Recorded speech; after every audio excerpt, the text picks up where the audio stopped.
Hello, everybody. This is YP, and welcome to my Icon Corner. Tonight, we are talking with Father Chris, and we are talking politics without talking politics. We're going to be talking about a variety of topics, including political ideologies, nationalism, and what it means. Particularly, the main thrust of tonight's talk is going to be what it means to be American and Orthodox, or American Orthodox.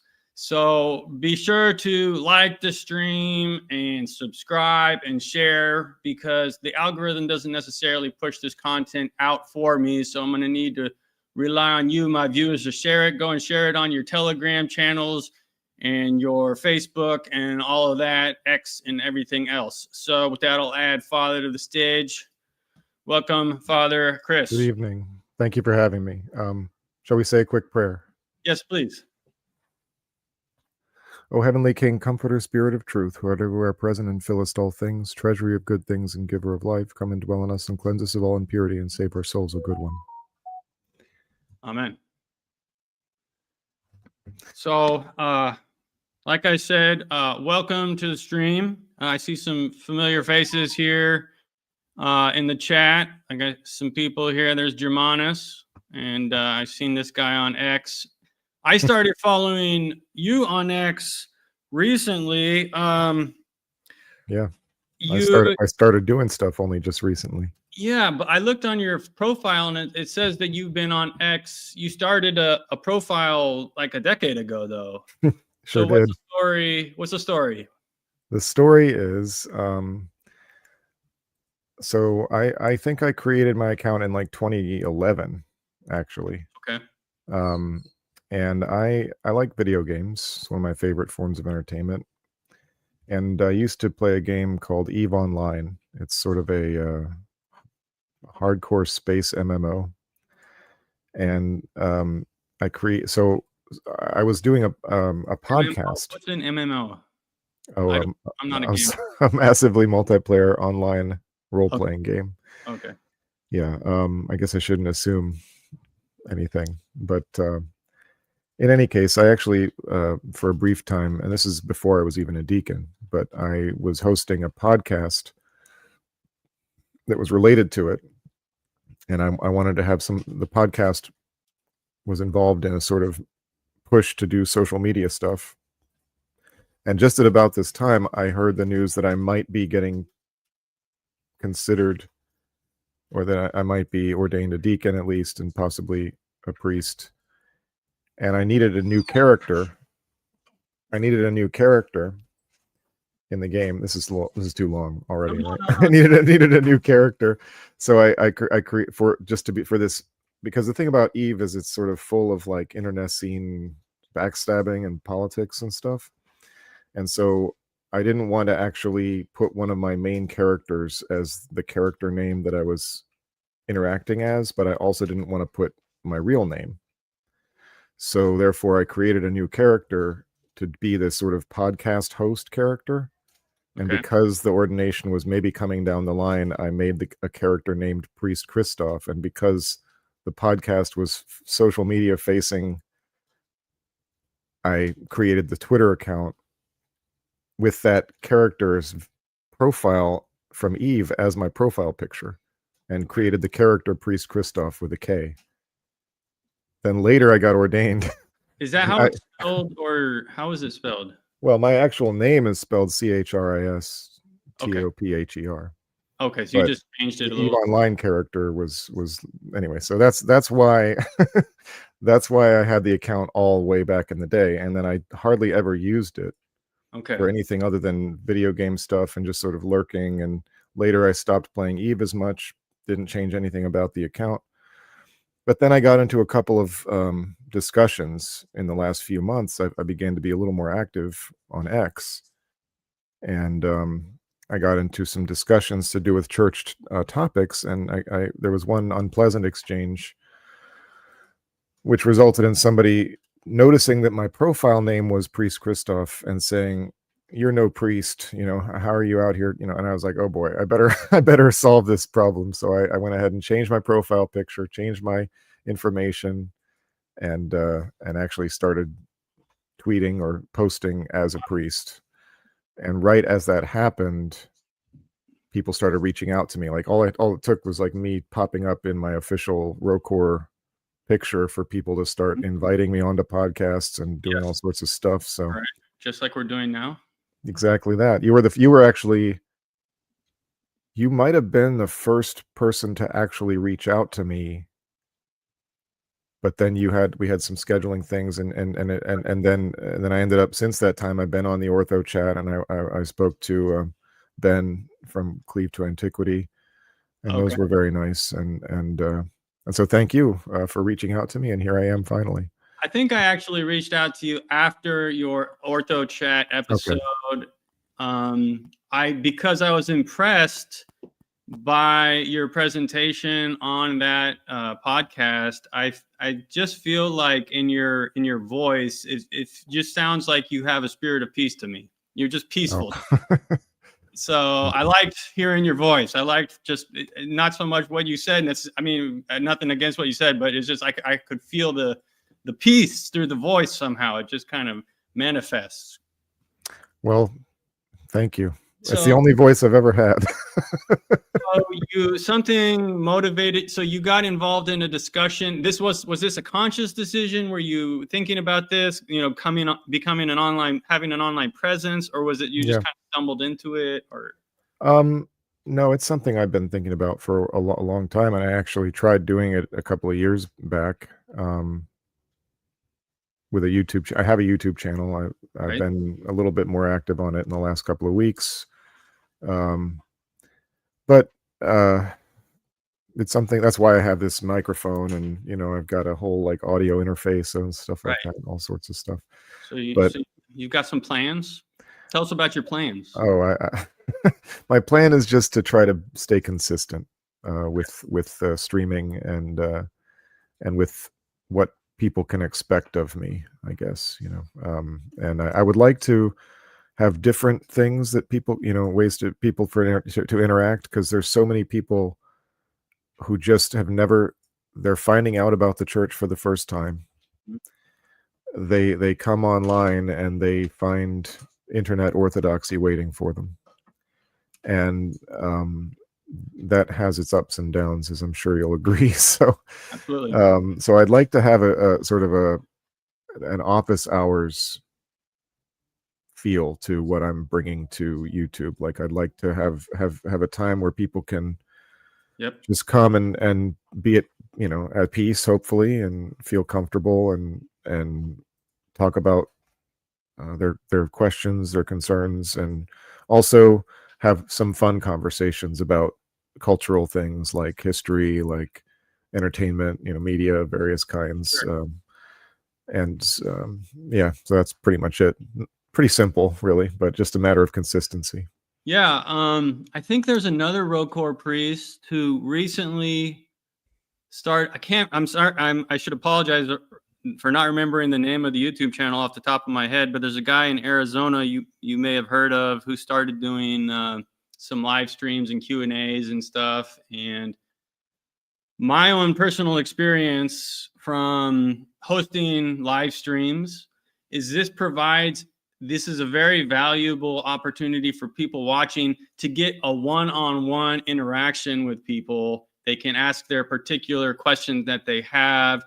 You don't necessarily even have to have a massive audience, just that you have an audience and people who are getting help. I think what you're planning to do is a valuable service. And I understand, I caught you the other day, you're also going to do some video streaming, some live stream of some gaming, right? Yes, that's part of it. That's part of my offering, is I'm just going to do some different kinds of game streaming. I am a gamer. There's no doubt about it. I'm not ashamed of it. I don't regret it. I've also done a lot of reading in my life. I also like a lot of movies and music, and so I like talking about those things with people who also enjoy them, and also, I mean, it hasn't escaped my notice that people streaming games is a pretty popular thing these days. I think I might have the priest gaming streaming market cornered at the There you go. moment. I could be wrong. You're niche. At least for the Orthodox priest, anyway. You're niching down. You got your niche. You're the priest gamer. Yeah, we'll see how it turns out. Yeah, I never got into gaming. I don't play any video games. That's I fine. can see, I can see a value in it, like, blowing off steam or whatever. I'm not going to argue for the value in it. I would argue for the value in entertainment. Okay. Different people sort of fall into their different entertainments, and I obviously the ideal is to need nothing like that. That would be the ideal. I don't claim to have achieved that ideal, and I don't even claim to be reaching for it, to be perfectly honest with you. I really like the works of men's hands because men are the work of God's hands. Okay. So it's the concept that Tolkien dubbed subcreation, and I think it applies just as well to video games as it does to literature and to music, and it's one of the ways that we're made in the image of God. And so that's just my take on all forms of entertainment. Perfectly fine. I don't think people need to play video games. I don't think they need to listen to music. I don't think they need to watch movies or read books. And there was a time when men did none of those things. Oh, however, wow. So. But it does kind of broaden your horizons to do those things. I can tell from what you're saying here, and also from following you on X, that it's if you do these things, you listen to music, you read literature, you become a cultured person, which is my impression of you, which I would say is a good thing.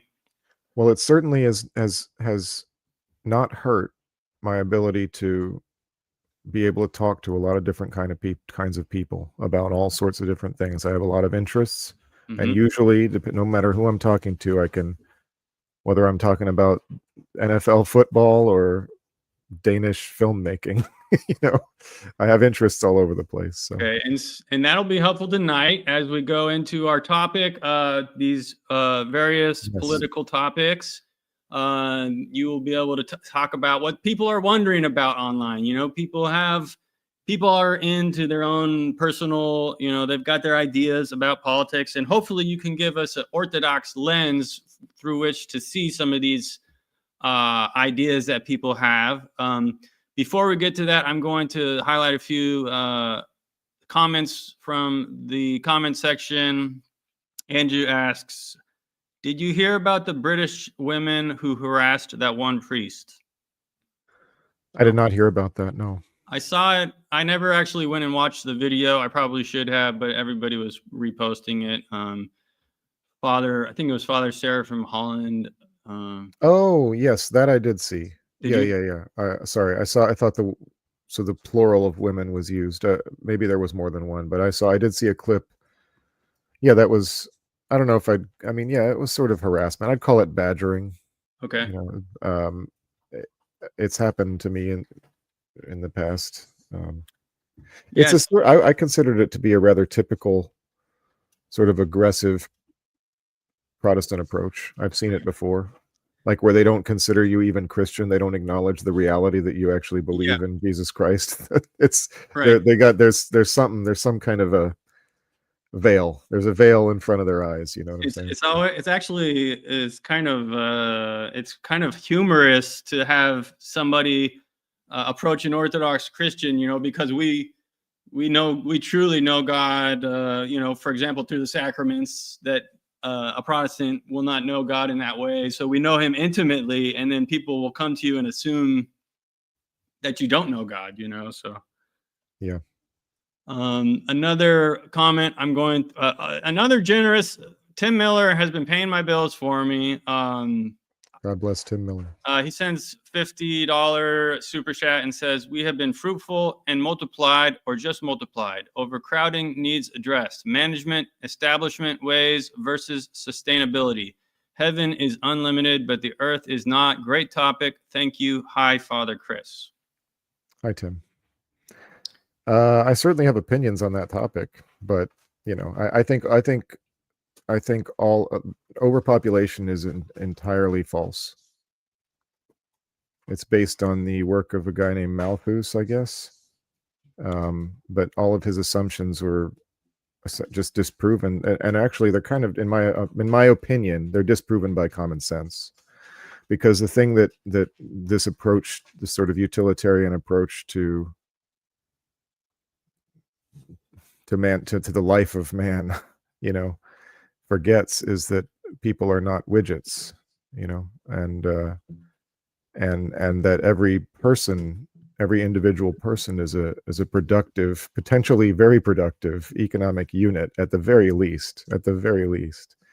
And so all the notions of overpopulation and stuff I find no longer persuasive. I think they're part of a very large, long, maybe building over the last several decades, but this sort of fog that everybody lives in of general doom. Right. And it's just not true. There's so much space on this planet. There's so many resources untapped. So, right. And I mean, we're just now finding out that even oil itself might be a renewable resource. I've heard that. Anyway, I am in no way an expert, but I'm basically anti fear of scarcity. That's my outlook on all you got to do is go on an airplane and you fly over so much vast empty space. There is a lot of space to yet to fill, and just in the United States, I mean, just in this particular landmass. But there's also new methods of farming, new sources of protein, new ways to sustain fish population. There's just all sorts of things that are coming online now, that have been coming online for like 20 years, that this may be, I think my underlying approach to all of this stuff is that people have far too little factual information about what's going on. They live in meme world, and they're convinced, and their whole mental picture is put together by images that flash across their eyes, absolutely, from sources that claim to have their best interests in mind, but rarely do. Yeah, it may be propaganda in the end. Most of it that we see. I mean, that's sort of what I'm getting at. Yeah, that's kind of where I'm going. Yeah. I want to. Well, we're getting a lot of good comments. I want to pivot to the topic, but sure. Well, let's. Volt Boy asks, favorite RTS strategy game? Homeworld. Quick, thumbs down. Both thumbs up. Homeworld. Hands down. Thumbs up. Homeworld. Hands down. Thumbs up. And Matthew Johnson, who just ordered my beard oil product, says, looking forward to trying my beard oil. And you know what? I'm going to use this as an opportunity to share my new website. I launched yesterday, October 22nd. 2025, I launched my beard oil website, and I am selling beard oil at ByzantineBeard.com. And you can come here and read the story. Best ingredients, best product on the market. We have a monastic blend beard oil. We have a monastic blend beard balm, or you can go for the combo pack, in which you save $5. So if you don't know what to buy, I recommend starting with the beard oil. So go to ByzantineBeard.com now and order it, and we will ship it right out to you. So, Father Chris, you were mentioning that we are economic. At the very least, we are a cog in an economic machine. Well, at the very least, we are potentially very productive economic units that the value of which is left out of Malthusian calculations. Okay. But I think that if the United States government were to look at its citizens in any way, that would actually kind of be an approximation of how they see us. We are as citizens of the corporation of the United States. We are a number. We are a social security number, and we pay taxes and we support. Are you a sovereign citizen? I don't know what that means. What does that mean? I don't know. You used the word corporation in relation to the United States. Is that right?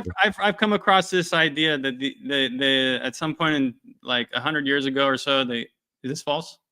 It's false. Yeah. Can you explain? No, I can't Okay. explain it. All right. Because I would have to explain. I would have to attempt to explain why people think that, and that's a very deep rabbit hole. The sovereign citizen rabbit hole is a very deep one. Okay. Well, I may have made a mistake then, but No, it's fine. But we are indeed a nation. we're a nation. And I understand that this is a topic that you have thought about. You yourself, you served in the military, right?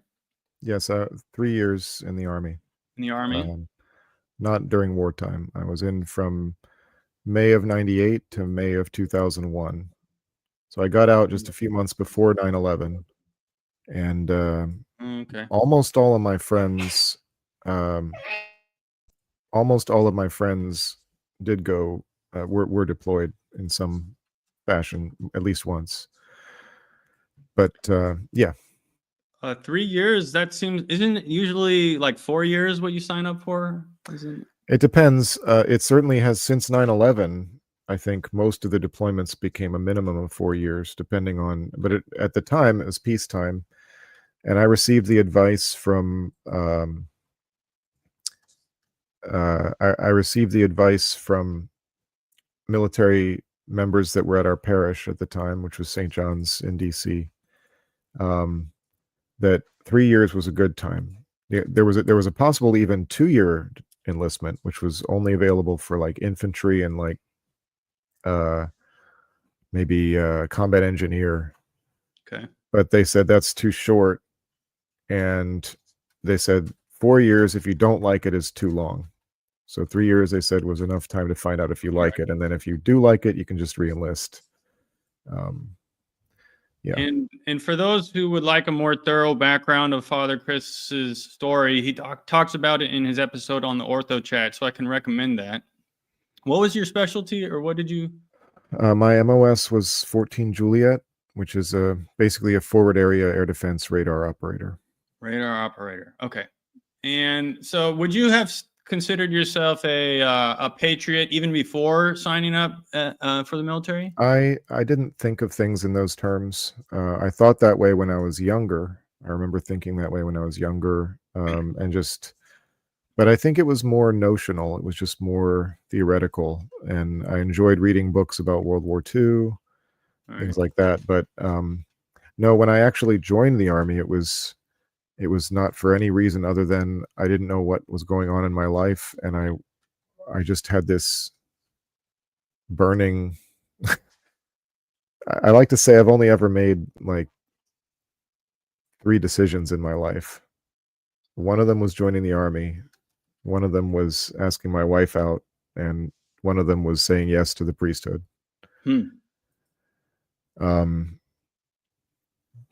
you should probably make more conscious decisions than that in your life, but that's just we make decisions all day every day, of course. But anyway, so yeah, no, I just wanted to. I was sort of in the midst of not doing so well at Montgomery, the local community college, and the recruiter got my name, and it Okay. just kind of sounded very attractive to 19-year-old me. I think I'd had a bad breakup too, just right about Oh, then. yeah, That'll do it to you. that'll affect things. Okay, but now you would consider yourself a patriot, right? Yeah. So, I'll tell you a little bit about my journey. I'll try to give a short version of Sure. it. Sure. Um, in 2014 or 15, I started to notice everything in my life had become political. All my hobbies, I had a bunch of. I already mentioned I have all these different interests, right? I love all these different things. I like tabletop role playing games. I like stand up comedy podcasts. Um, and uh, and then I started to notice that all of these things started to get all wrapped up by politics, and I was like, what the heck's going on? I don't, I'm just trying to enjoy my life here. Anyway, cut forward about 2 years, and I've lost all my friends. because of politics. All my friends, friends from high school, friends from elementary, family, cousins, just won't. And people don't have to probably imagine why. It's not that hard to figure out why. The time 2015. frame, I know it's going. You said 2015, right? 15, 16 time I know frame. what's going on. Okay, so people can think back and figure what's going on. So I lost a whole bunch of friends, and you have to, like, a lot of those friendships they were founded on debate. These were my intelligent, smart friends. These are my tabletop role-playing geek friends that we like to talk about things and argue about things. And we would argue about Christianity, and we would argue about politics. And that was like how we became friends, So when all your friends sort of pull the rug out from under your feet, and you find yourself floating, kicked out of polite society. And I'm talking about my secular friends. Okay. That's just a quick aside. It matters who your friends are. Of the foolish choices I've made in my life, some of them have been my choice in friends in some cases. Because I would choose, sometimes when I look back now, I realize, like, anyway, it doesn't really matter. The point is, it matters the company that you keep, and also, though, it's true that you never really know who your friends are till a tough time comes. However, it's also the case that people can be brainwashed. This is something that I really encountered. I encountered a situation in my life, in real life, where people that I'd known for 20 years wouldn't believe me over the headline in the Washington Post. So they wouldn't even bother to talk to me about it and ask, "Are you a fascist?" They just assumed that I was. And so I'm kicked out of polite society, in my secular circles, and so all my that kind of goes away. And I find myself kind of floating free and wondering if any of the things that I thought I knew are true about, like, history and all this other stuff. So I start looking into it and going down some pretty dark paths, intellectually. Wondering, just wondering, because when everybody in your life is telling you that you're a Nazi, and you're not a Nazi, you start wondering about the Nazis. I thought I knew the history of World War II, so I start looking into it. Start actually looking into stuff that I thought I knew. Anyway, that's a years-long process, and it was not a comfortable journey for me. And I came out the other side with some new friends, and of course, increased responsibilities as my family continued growing and the parish continues growing. Things keep happening, and life doesn't slow down. And so in that process, I came to understand what America truly means. What it truly means in the history, not only in the history of the whole world. There was a lot of slogans and things like that when I was growing up. Of course, President Reagan and Light on the Hill and all that kind of thing. That a lot of people turned into punchlines later. But I actually believe it. I actually believe it. I look at the history of the world, especially the history of Europe over the last 500 years or so. Okay. And I say, this is ordained by God. This is like a new way for mankind to live, like that's actually the old way. It's actually one of the oldest ways of mankind to live has been somehow, I think through providence, somehow enshrined in our set of founding documents. And I want to communicate that to people, because I think it's meaningful for people to understand, especially citizens of the United States, to understand what they really partake in here. Yeah. So that's probably good enough to that is profound. That the United States was ordained by God. That is a profound statement. and you went through, and there's some other things to unpack there. Yeah, I'm happy to. I'm looking at these comments. I'm happy to I'll address a couple comments here. I don't really want to. Okay, this Trail Hiker North says Byzantine is a slur. I'm not going to address it. I'm not going to bother. Hyper Prior says, if beard oil gets in my mouth during a fast day, is this breaking the fast? Is it olive oil? There's no olive oil. Then no. There you go. You John Anon has questions. Blessings at Young Penitent. Have you seen the new documentary American Orthodox yet? It's about the saints of North America, available free to parishes to screen. I'll have to bring this. I have not seen it, but I am going to bring it up with my priest now that you bring it up. So thank you. Maybe that'll be next on our list. Our parish does a regular screenings at a local movie theater of Orthodox films.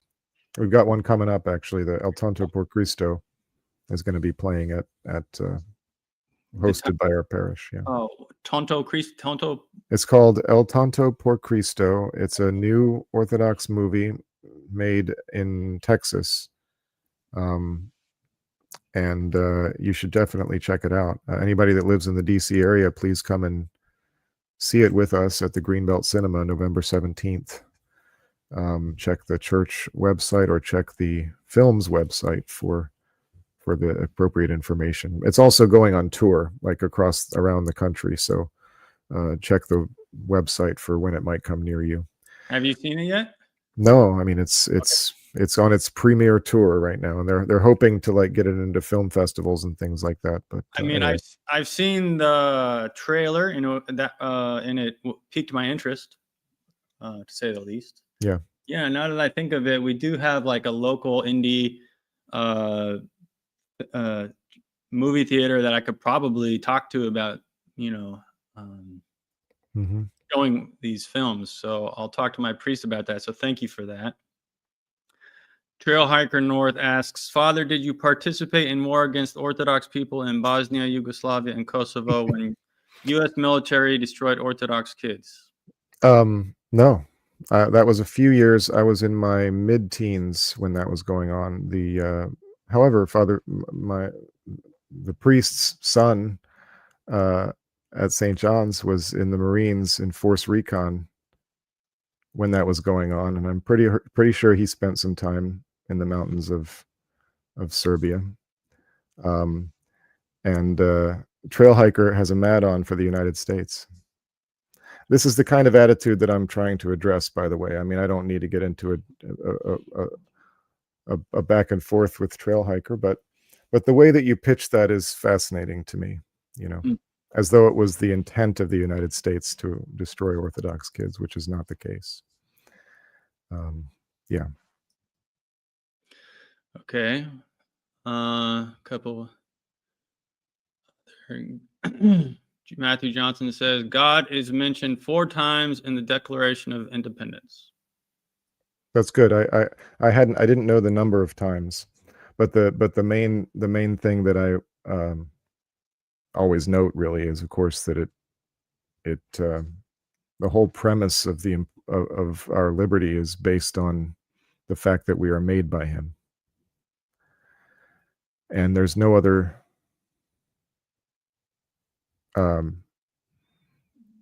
developed nation in the world that actually has that as the case.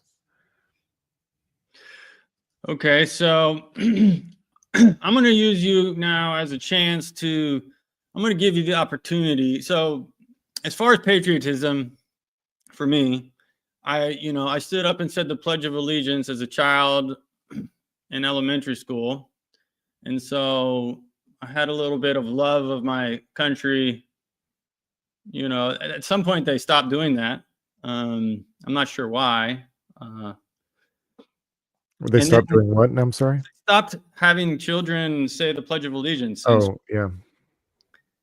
And then beyond that, like there was no inculcation rather, the rest of my education, they were teaching me how America is evil. The culture, the movies, the books, the education in general. Yeah. So what is your, I mean, here's your opportunity to inculcate me a love of country. What I mean, Well, I mean, what's not to love? it is You pretty know, nice. We do have it nice here. I'll say that. I mean, we have it nice. That of course the argument, my whole argument is not based merely on material excess. it's. I mean, Yeah. the justice system is actually very fair. I think. You can. Most people have an opportunity to provide for themselves and so forth.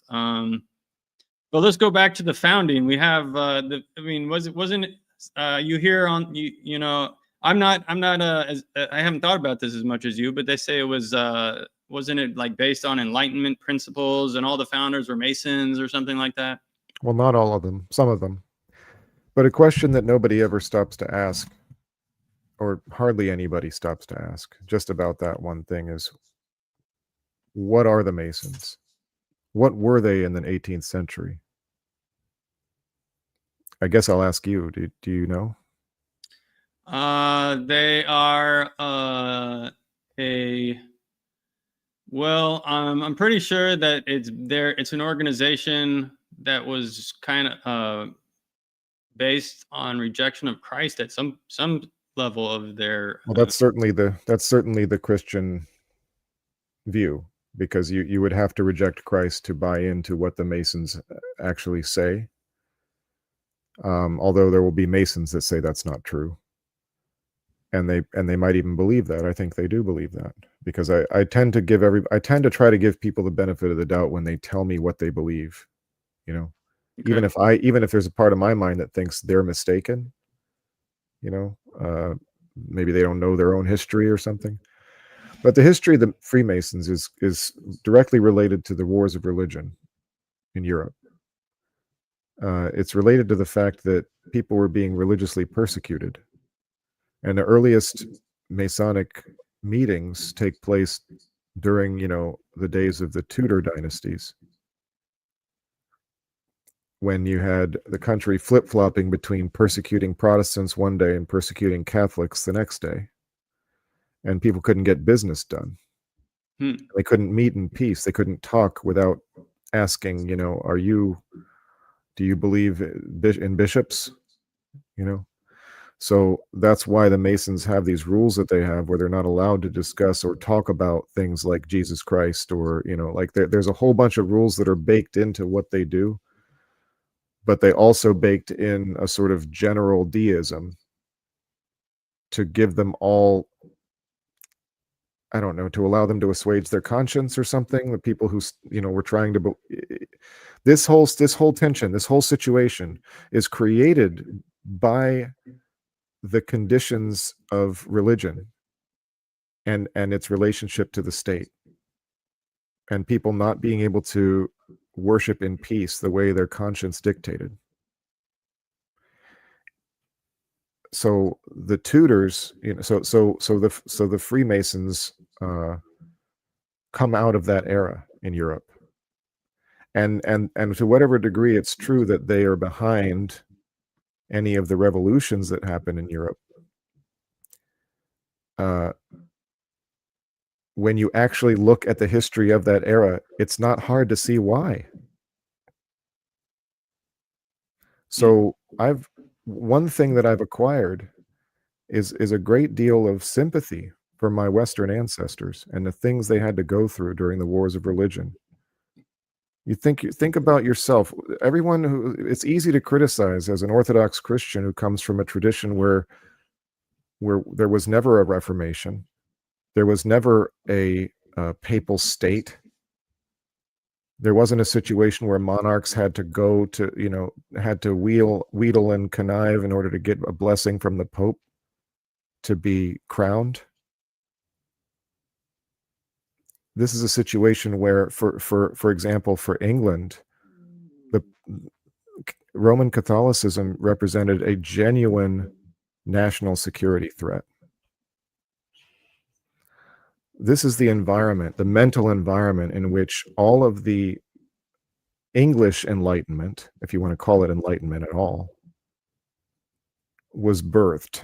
Okay. People like Burke, Locke, Hobbes, and guys like that, these are guys that grew up in that environment. You know, their fathers and grandfathers were the ones being persecuted on one side or the other. It's having that in the memory of their fathers and grandfathers that creates men like Thomas Paine and Ben Franklin. And that's something that too many people are just automatically disdainful of. Too many Orthodox Christians are just breezily disdain the whole lives of their great grandfathers, you know, going back generations, and the things that they cared about, things that brought them where they are now, standing on the shoulders of giants in the absolute lap of civilization. So, you know, it's at least ungrateful, and it's at worst blasphemous. because you know, you're supposed to honor your father and mother. You're supposed to respect the world that God has like when God has placed you in a place where you're just surrounded by, where you can just assume peace every day. Like that's your expectation, is to be able to walk out into your beautiful lawn, you know, or walk out onto the sidewalk outside of your apartment building and breathe the free air, and not start sweating because somebody in uniform shows up the way a criminal would. But instead you're just a normal citizen who's trying to just live his life, and you start sweating and your knees start shaking when somebody in uniform shows up. These are obviously different things, and one is obviously better than the other. And the way that you're framing this, it sounds like this would be highly beneficial for somebody, for a Christian, for an Orthodox Christian who wants to practice their faith. It sounds like these fathers may have set it up so that we can do that, right? That's the whole reason that's the whole reason some of these pilgrims came in the first place, to avoid, to escape persecution and to be able to worship God according to their conscience. And that's why Rocor came here as well, and that's why she settled here and has been able to find a home here. And from this home in the United States, Rocor has been able to provide support for the entire Orthodox world, I argue, especially since the reunification. And that wouldn't be possible without the United States. There's a comment from Chase Wise. He says, the Masons are a fraternal order based on Gnostic Enlightenment principles. Many of the founding fathers were Masonic deists. Yes, that is true. And I've explained the reason why they were. And it's because they didn't know Orthodoxy. You know, maybe a couple of them had heard of it, but for most people alive at the time, you know, that's the old phrase, his realm, his religion, right? That's the old Latin phrase that was sort of the justification for the German princes taking their country Lutheran, you know, that kind of thing, right? Okay. This is the environment that they grew up in, and so they would rather have none of it. That was their choice. And they may have been misguided, but another thing people forget, right, is like, what were they supposed to choose? Catholicism or Anglicanism or Reformed Protestantism? All three things that Orthodoxy disagrees with, and with some quite vehement disagreements too. I'm not actually sure that Freemasonry is worse than Roman Catholicism.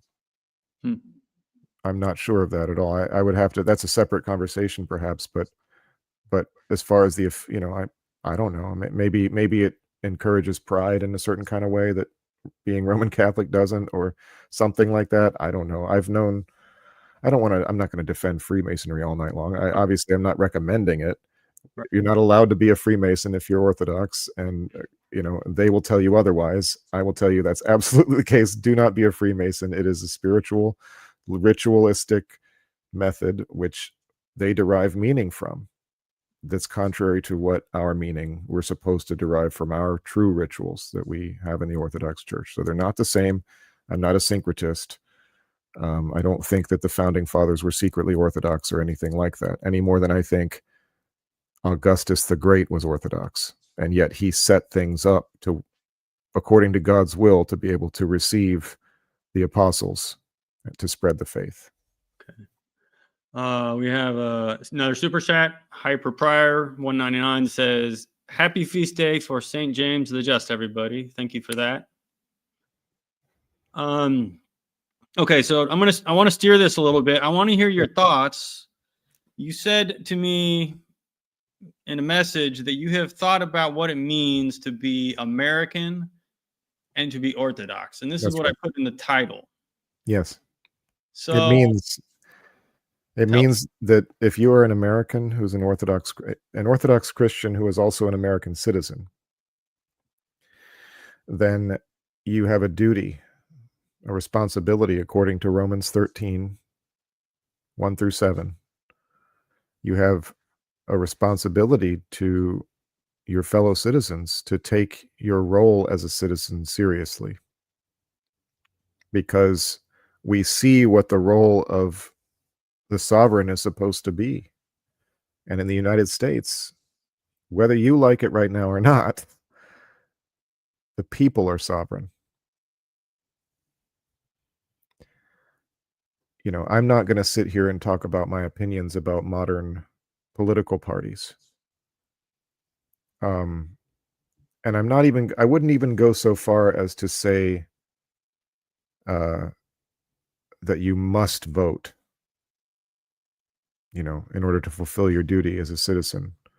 I think you could fulfill your duty as a citizen quite well by being a faithful Orthodox Christian who prays earnestly for his country, knowing what that is, knowing what that means. Not, you know, because the concept of a nation is important, and it seems to me, seems like it's important in the faith.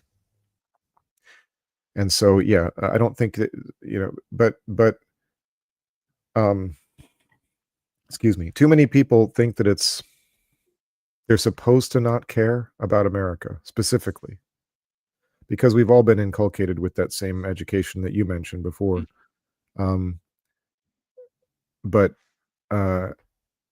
too many people just think that it's just a place they happen to be, just a random plot of land on which they just happen to be living out their whatever they think about it, whatever their criticism is of it, my boring suburban life or my materialistic existence or whatever, always said with cynicism, always just said like it's a thing you say and then people all nod because, oh, it's what smart people say about America. No. This country makes life possible for millions more people than would currently be alive otherwise, in so many ways, both domestically and abroad. This must be recognized if you're going to bother to have an opinion about politics or geopolitics at all. You have to recognize this. Otherwise, you're just fooling yourself and you're wasting your time, and you're probably propagating some foreigner's propaganda while you're at it. So what does it mean to be American Orthodox?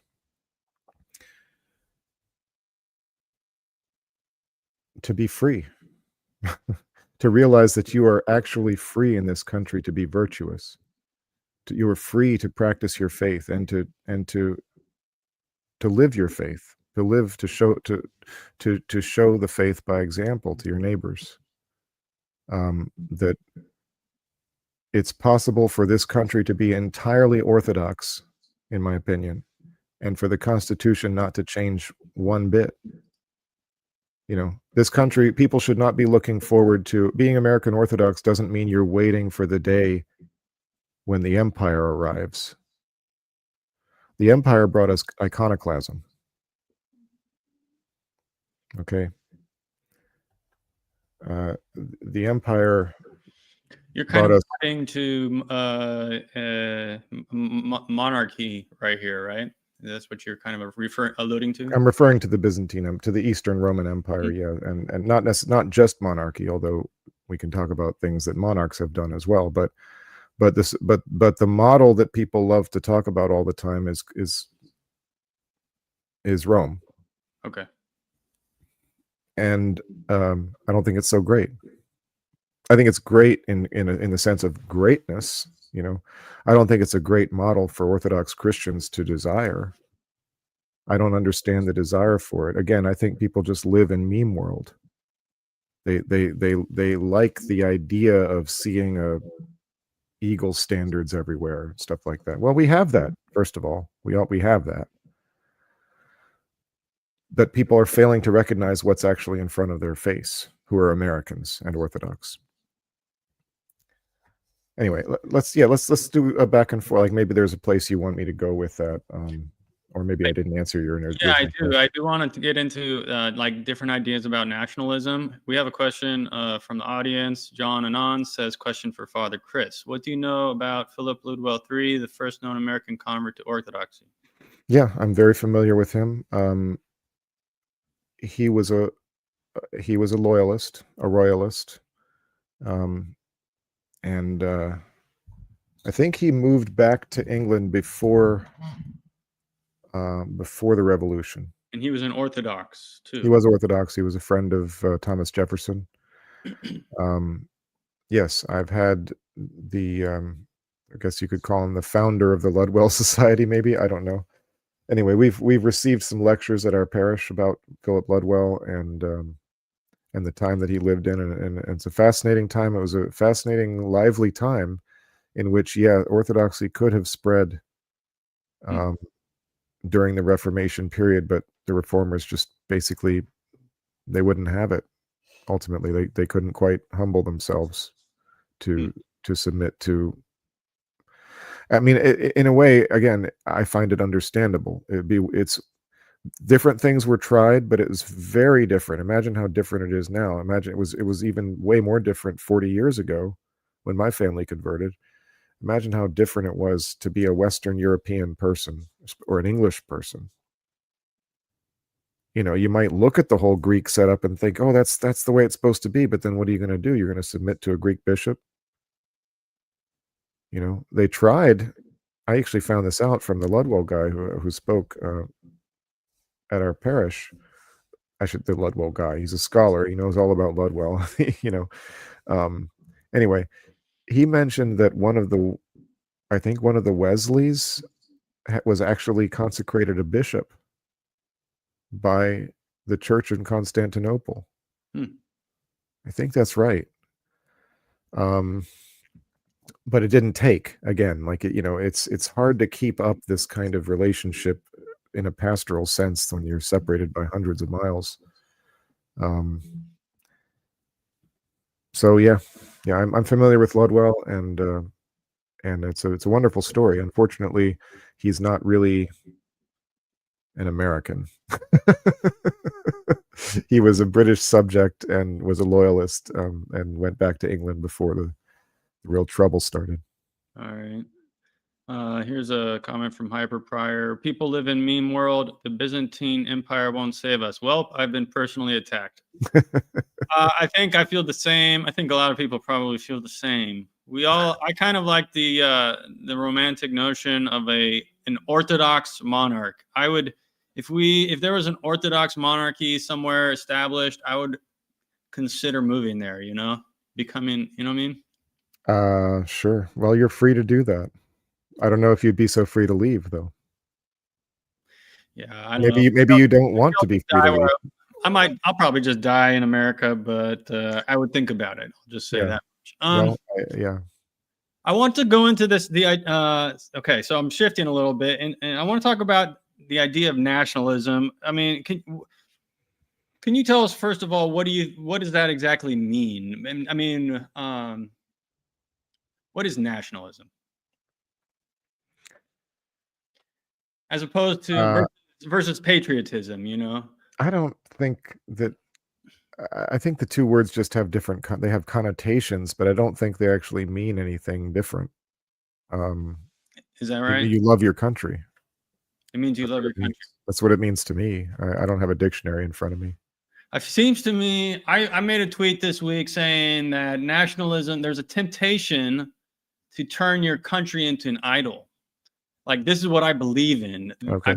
I believe in America. This is my belief. Mm-hmm. This is my faith almost. We have people, there's a movement, like America First is like what all the kids are about, and they want to put America before everything, Well, that America First is a political position. It's not a statement of faith. You know what I mean? There's a difference there. Right. Okay, so I mean, to me, nationalism, pa- patriotism is what people say when they're too nervous to say nationalism. all right. I mean, I am certainly an American patriot. I'm also an American nationalist. I'm also technically a Christian nationalist because I'm Christian and a nationalist, but only if nationalism is understood to be something that is opposed to internationalism or globalism. Okay, like I'm against those things in general. But again, once you start attaching isms to the end of things, you force people to start thinking in ideological terms. To me, it's just a matter of a nation state seems to me to be at least historically, a nice, stable little chunk, the governable, stable chunk. There's nothing wrong with a nation state. That's my opinion. So once you've got nation states, I guess you then have to ask the question about what actually constitutes this nation. Is it just the borders that we've drawn in that mountain range there, or the river? Is it, obviously that's always going to be part of it. What is contained within the borders then? How is it defined? There was a period of time in like the 1200s or maybe 12th century. I get a little mixed up on it, but anyway, it's the beginning of the Angevin Empire, basically. Okay, it's Henry of Anjou, Henry II. He forms what is known as basically it's the Angevin Empire. It's not an English empire. It's the Angevin Empire. It's held together only by the personality of Henry and his family, where he's able to tie together England and the huge chunks of France just because he makes it work with his personality, not because the English and the French in any sense wanted to be part of the same state. This is before nation states exist, of course. Excuse me. Sorry. The dog was being inconvenient. So not using a shock collar though. You mentioned that you would technically be a Christian nationalist. We had the idea of Christian nationalism as an idea was spread recently in our country. I think his name is Andrew Torba, wrote a book about it, and now many people define themselves as Christian. It'll be in their Twitter bio, Yeah. I define myself as a Christian nationalist. I'm not sure what exactly that means. Yeah, me neither. I think it means whatever people want it to mean. It's just a political statement. It's like saying that your political decisions are going to be guided by your faith. I think that's that would be my generous interpretation. Okay. However, it means something very different to be a nationalist in Germany as it does to be a nationalist in America. And it means something different to be a Christian if you're a Protestant versus a Lutheran versus a Orthodox versus a. That's true. Etc. That's also true, yeah. So I guess it could have as many definitions as. Yeah, I mean, the only political position that I will stake is to say that I really love my country, and my country is defined by its founding documents, the ideas contained in it, and not by race, not by skin color, not by religion. And that's what makes us different from all of history. Okay. That was my next question, because the other kind of nationalism you see is white nationalism. Mm-hmm. do you see, is there any problem? Is that, would white nationalism, does that conflict at all with being an American or being Orthodox? It doesn't conflict with being Orthodox as long as orthodoxy comes first. And I should say that about every political position. You can be, I don't know, be a democratic socialist as long as you're keeping the kingdom first. You know, just don't kill me. Just don't. You could be really anything and be Orthodox, except I guess like a communist. Except even that's not really true, because there's communists who say, well, that's not real communism, and they really believe that. It's a meme and a joke to hear people say it or to expect people to say it. But there's people who actually believe it, and I take them at their word. Again, I try to take people, give them the benefit of the doubt that they believe what they're saying. So, it's not compatible with America, not in my opinion. I don't know how you can have a situation like that. We do have freedom of association, of course, and you can form groups and, I don't know, that kind of thing. But it's, you can't make a law in which people are discriminated from your polity. If it's in the United States, in other words, if it's a state or a town or something like that, you can't make a law in that state or town that says black people aren't allowed in the town. That would be a violation of the Constitution. So ultimately, for white nationalists to get their way, they would have to change the Constitution. And I have trouble believing they'll get three quarters of the state legislatures to follow them on that. We'll often hear them say, a white nationalist will say that America was made for white people. It was founded, It was certainly made primarily by white people. But I don't see anything in the founding documents that says that. Right. And people will say, well, the Immigration Act of 1789 or blah, blah, blah, blah, blah. Again, I'm talking about the founding documents. Okay, that's the Declaration of Independence. I guess you could include the Articles of Confederation, but those are superseded by the Constitution, which is justified by the Federalist Papers. That's the founding documents. Declaration, Constitution, Federalist Papers. And there's nothing in those papers about white people. Okay. Now, in the Federalist Papers, it does say things like similar race, but it's talking about the formation. Now, I can agree that it was a specific set of peoples from specific areas that fed into that made the soil of America. But once it was made, it's accessible to all, and that's why I say that our existence is providential, ordained by God, because the set of circumstances that led to those people, those specific European types that, for whatever reason, again, the overriding ethic that actually mattered here was freedom. That didn't have to happen that way. It could have gone so many different ways, and it could have, back and forth. There were wars on this continent between European powers. It could have gone so many different ways.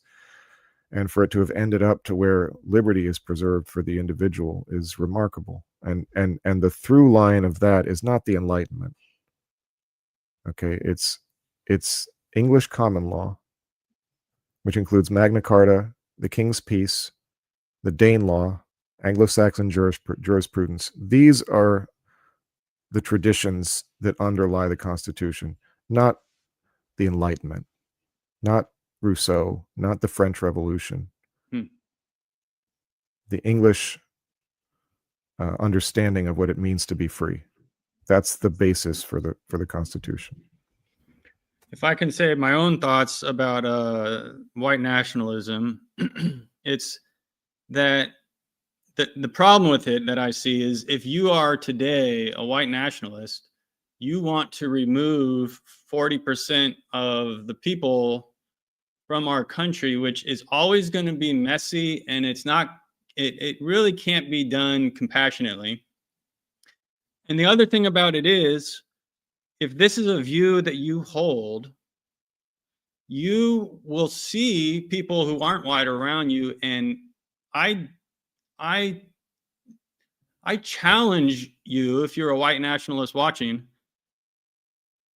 to not become resentful that those people are here if that's your belief. Can you do it? Can you not become resentful, which comes from a form of anger, which is a spiritual passion, which is what we're struggling against as Orthodox Christians. So Yeah. that's why I said in my post on Twitter that this is a temptation.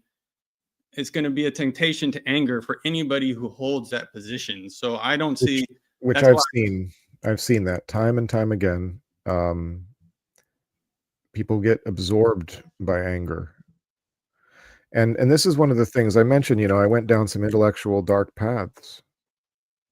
At all times I've been preserved by God from making big mistakes. Throughout my whole life I've been preserved, okay? But something that pulled me back from the brink in this intellectual dark journey was simply the question, what about any of this means I'm supposed to treat another human being different, not according to the gospel? Why is it that I now have to start asking the who is my neighbor question a lot more often? Okay, I am not I'm not talking about social policy here. I'm not talking about economic policy. But when it comes to your actual neighbor, that's the person that's in front of you, by the way. Okay, that was Christ's answer to the question that was asked of him, who is my neighbor. It's the person that is actually in your life, the living human being. If whatever ideology you're subscribing to is causing you to look at another living human being and, God forbid, actually say something horrible that you would never have said before you started subscribing to this crap, then it's time to rethink.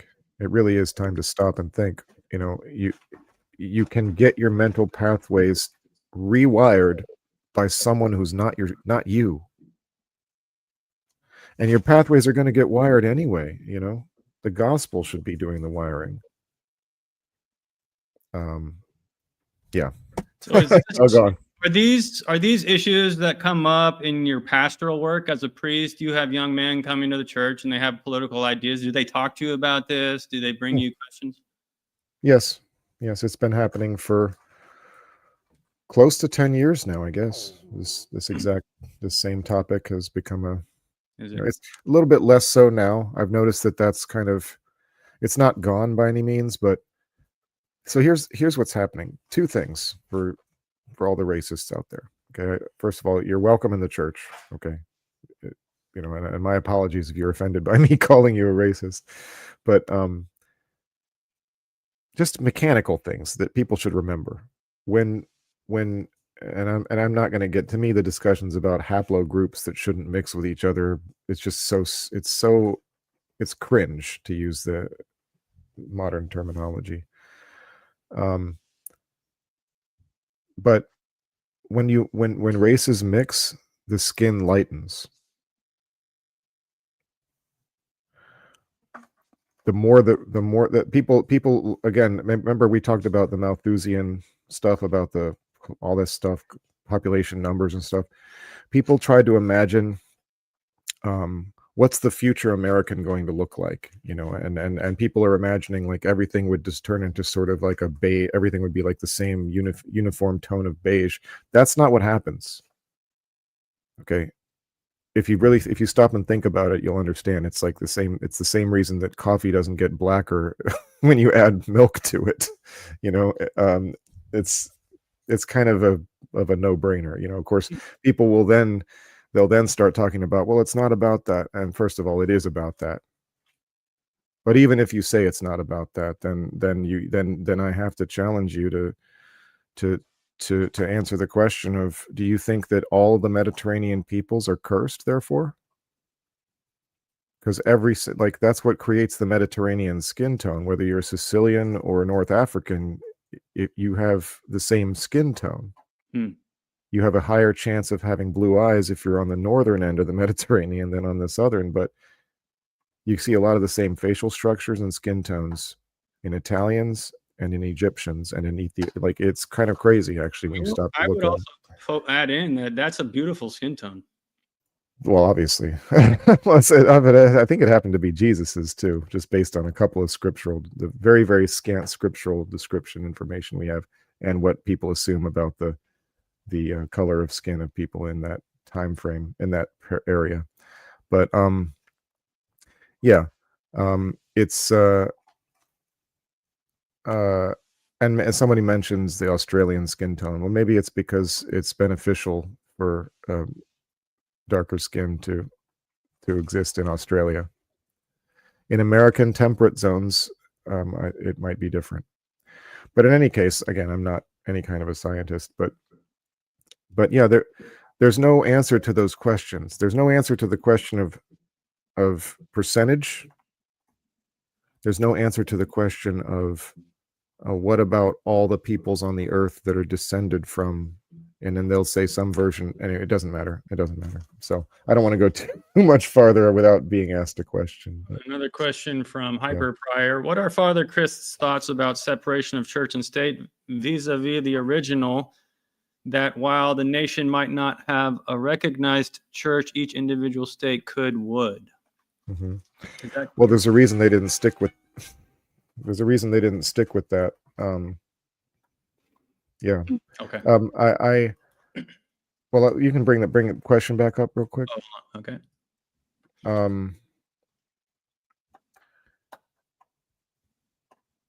Yeah. That just doesn't work with the Constitution. I assume that's what he means by the original. In other words, like Articles of Confederation or something. I know that Maryland was a Catholic state. Yeah, the problem with that is once you get past the Articles of Confederation, then it starts violating the Constitution, and that kind of concern ends up being why the Civil War was fought. Yeah. All right. One last turn here in the conversation. You had I would call it a very controversial tweet the other day. You said, "I don't like Hitler." Why is that so controversial? Well, of course, it was meant to be a joke. I mean, it's like I said. I think I said, like, I may be going out on a limb, but I don't know. I mean, it's apparently it is controversial to some people. He's become more popular these days with the kids. He's very popular with the kids. Yeah, just like Che Guevara, huh? Yeah. Che Guevara and Hitler, arm in arm. So I guess this is the question. I could bring it to a question. You mentioned that Orthodox Christians can't be communists, but they possibly could. What about National Socialism? I mean, I know that like the church has made statements. Like the Russian church issued a statement says you can't, or was it the Russian? I think it was the Russian church said back in the early. They said you can't be a Christian and be a communist, I mean, I think I've seen something like that. Patriarch Tikhon said you can't be a Christian and be a member of the Communist Party. Okay. Yeah. And then he was, that was before he was killed. What was the, like, let's say, theological justification for the statement? What is his? Because they're against God. Okay. They believe in the complete destruction of the deconstruction of earthly order. So, and they killed Christians because they were Christian, and they persecuted them, and yeah. So okay. It was communism. So it's terrible. So we've done communism. What about National Socialism, which is also there's a segment of Twitter that is they believe in that. They still holding on to that ideology. Yeah. Well, this is where, I'm just going to speak as a loyal American and say that I can't stand any of these autocracies. A good friend of mine likes to say a collectivist is a collectivist is a collectivist. Um, I don't see meaningful differences between them in terms of the conditions they create for the average man. Now, the communists in Russia were certainly harder on the Orthodox Church. Mm-hmm. They were not able to destroy it completely. Stalin eventually realized he had to stop trying to destroy it outright because the country needed it for World War II, basically. Right. In Germany, it's a little bit different, but they're just as they're here's the problem with this ideology.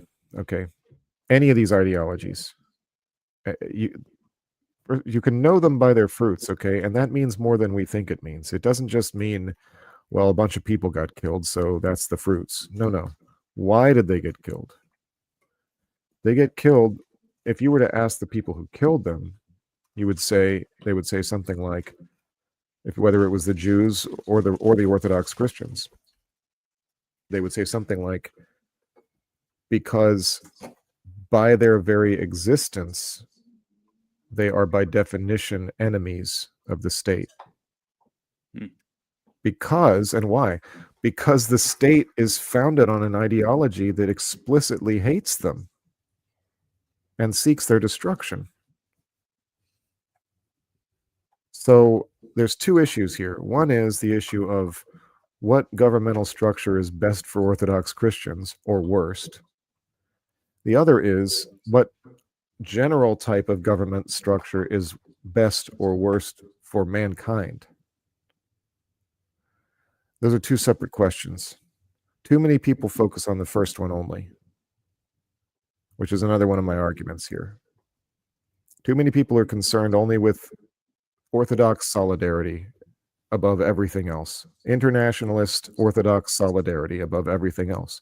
So they will ally themselves with any leader that purports to be on the side of the Orthodox Church, without regard to any of that person's history, the provenance of their political ideology, or what they get up to in their spare time.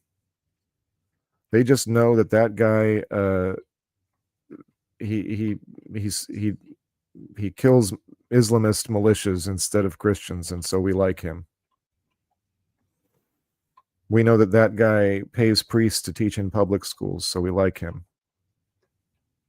What does that mean to me? What does that mean to any of us? What does it really mean at all?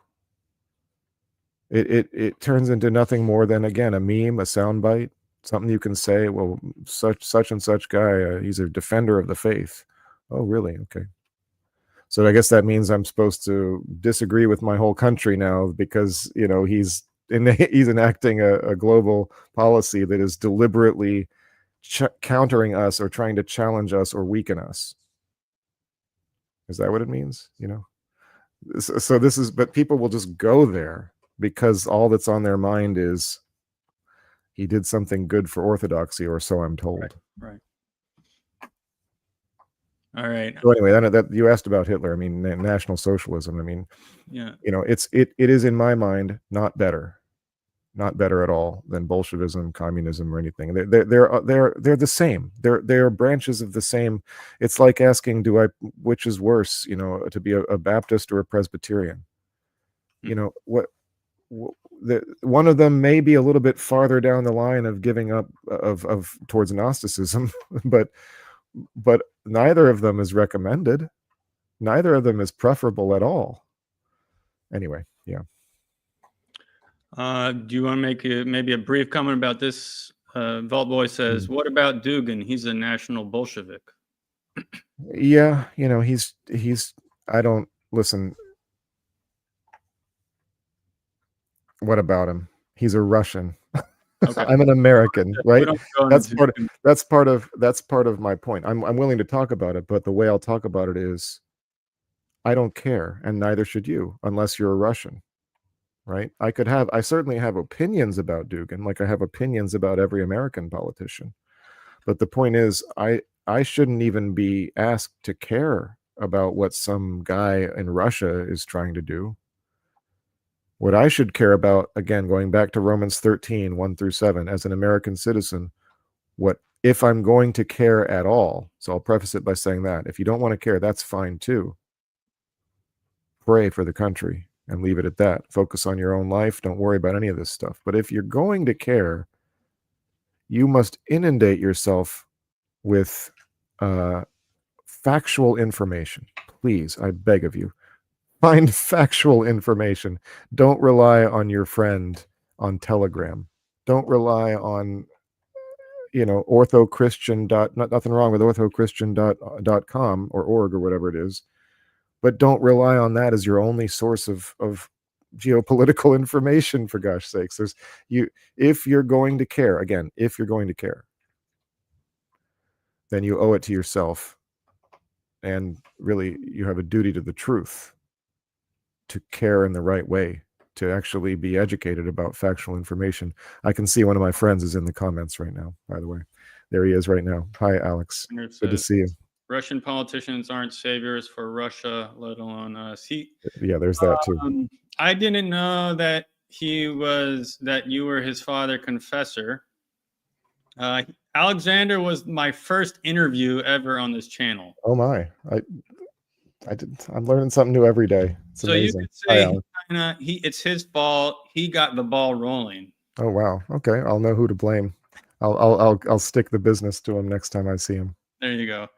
This has been a wonderful conversation, Father, because, I do feel like I couldn't quite keep up. I'm not as educated as you or well-read, or I don't know all this. I'm kind of, I have my focus, I've more focused on, I just kind of, all I can manage is to focus on my own spiritual life. And that's about all I can do. I try to help with my YouTube channel as much as I can, but so I couldn't quite necessarily keep up with you, I don't think necessarily this whole time, but you have spoken very well. I think you've been helpful with people. You're probably answering questions that people have out there. Are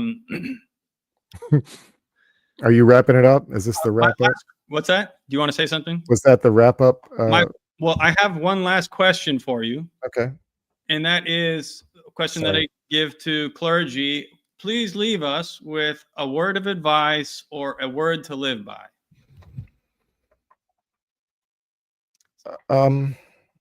Sorry to spring this on you. Sometimes no, it's fine. It's fine. Let's hold that thought for a second, because I want to address Vault Boy's comment that says Prince Bishopric theocracy.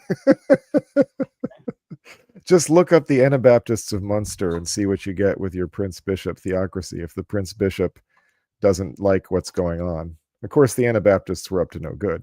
That's a given. But find yourself beheaded and be burned at the stake with your Prince Bishop. A word of advice or this morning. Completely question. Well, this morning, I like to try to say something encouraging every morning on Twitter. And so this morning I said something that I like to say to everybody, which is sometimes God's will is for you to make a choice. And so as soon as I said that, people, a bunch of people said, oh, I needed to hear this right now. Maybe there's some people who need to hear it right now. Usually there's some kind of a choice that you could be making that you're putting off. Maybe, I know that's true for me. We talked about my streaming stuff and all that, I'm dragging my feet. Make a choice, and make more than 3 choices in your life, try to make a choice every day to do something, to stay on the royal path. That is an excellent piece of advice. I will be thinking about that. I'll be re-listening to this episode. Is there anything you want to plug? Your YouTube channel? Follow me on X at Priest Christoph with a K, or Father Chris Johnson. Please check out our church's website. Okay, Holy Apostles Orthodox Church.org. We're in Beltsville, Maryland. You can look up Holy Apostles Beltsville on Google, and please look up our build page, and you'll find everything about our parish hall designed by Andrew Gould.